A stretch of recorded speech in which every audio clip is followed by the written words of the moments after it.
Hey everybody, this is Steve Miller, better known as Kelly's dad and marketing gunslinger. Thanks for joining me again for another one of my weekly uncopyable ramblings. Before I get into this week's topic, I want to give a shout out to a couple of people who got some sunglasses from me a few weeks ago. And when somebody gets sunglasses for me or anything for me, I ask them to send me pictures. And I just want to show you these two pictures of two of my BFFs. I mean, they're more than my BFFs. They're these. I love these people. One is Rochelle Muckle, who is with the Association for Manufacturing Technology. You can see that, and I know she is flat gorgeous, is what she is, and love her to death. And I can't wait to see her in Chicago next week. I'll be there, Rochelle. Looking forward to seeing you. The other one is my old buddy, Jim Connon. I've known this guy for over 20 years. He's still a great guy, still following me, still hanging out and stuff. And boy, did he send a great picture. He said when he took the picture, he felt like Bono. So a shout out to Rochelle and Jim. Thanks for sending me those great pictures. So let's get into this week's topic. This week's topic is actually has been inspired by a good friend of mine, Mark Sanborn. Marky is the author of the best-selling book, The Fred Factor. If you have not read that, go get it right now. It's short. It is a great book. And Mark is also and I got to say, Mark's one of the best speakers on the planet.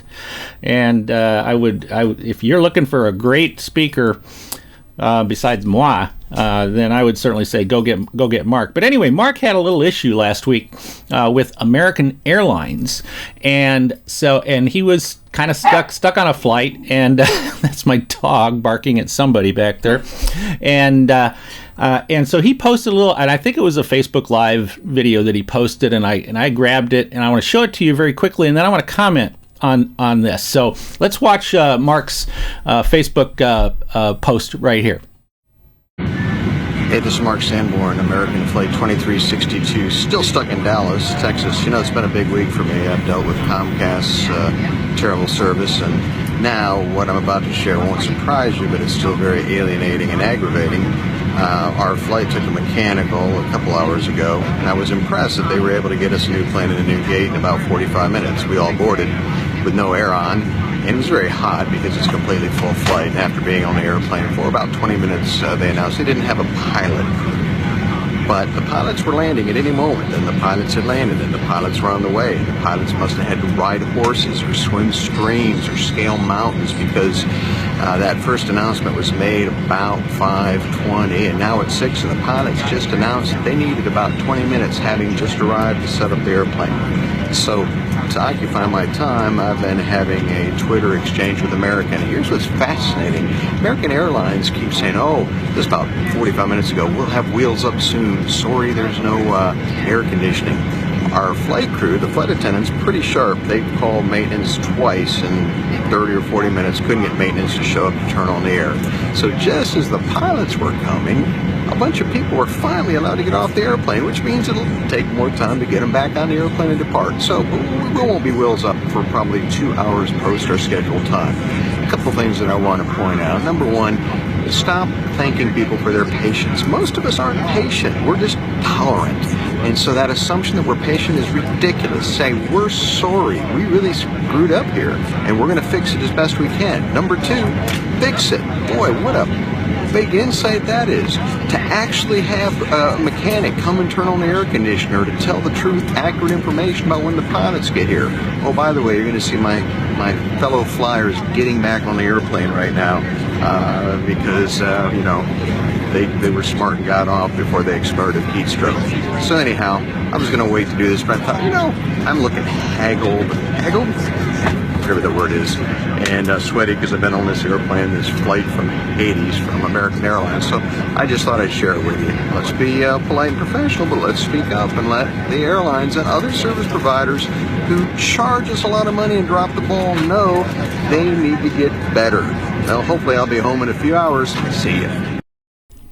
So here's the thing, right, is that Mark is passing on information about American Airlines. I guess he had an issue with Comcast last week too. I don't know what that exactly was, but here's the thing with American Airlines. And now when Mark posted this, he had obviously a lot of comments from people that were supporting him and saying, gee, yeah, wish these guys would tell the truth and be transparent and stuff like that. But there were actually a number of people who came on and they said, "Oh, Mark, you're asking for too much. You're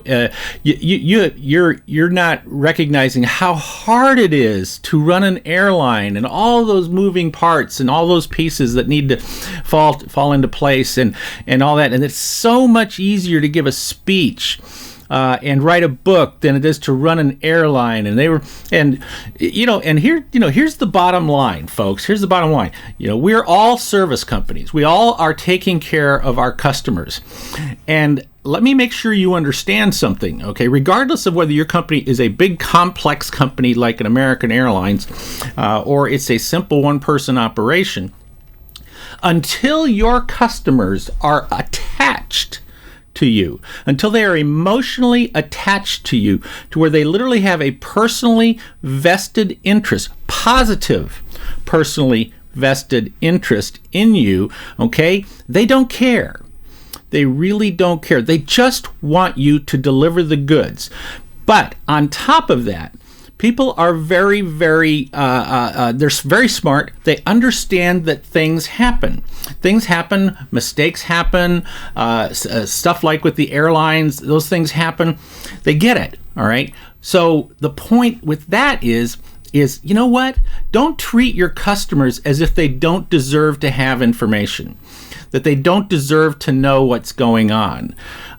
Because, in the case of like the airlines, for example, you could argue that, like, for example, I am with, a very high member of the American Airlines frequent prisoner program. Okay. So yes, they kind of own me, but you know what? They're only going to own me until I don't want them to own me anymore. And then I don't care who I fly. I just don't care who I fly, because I don't fly American Airlines because of the incredible service that they're giving me, because they don't give me incredible service, and they haven't done it in years. And some of the things that are very, very irritating about companies boils down to some simple stuff. Okay, so let me break it down for you like this. Okay, I'm going to give it to you in kind of the Steve Miller rambling steps. All right, number one, we understand things can break. Fine, cool. If something breaks, tell the truth. Just be transparent. Don't try to hedge.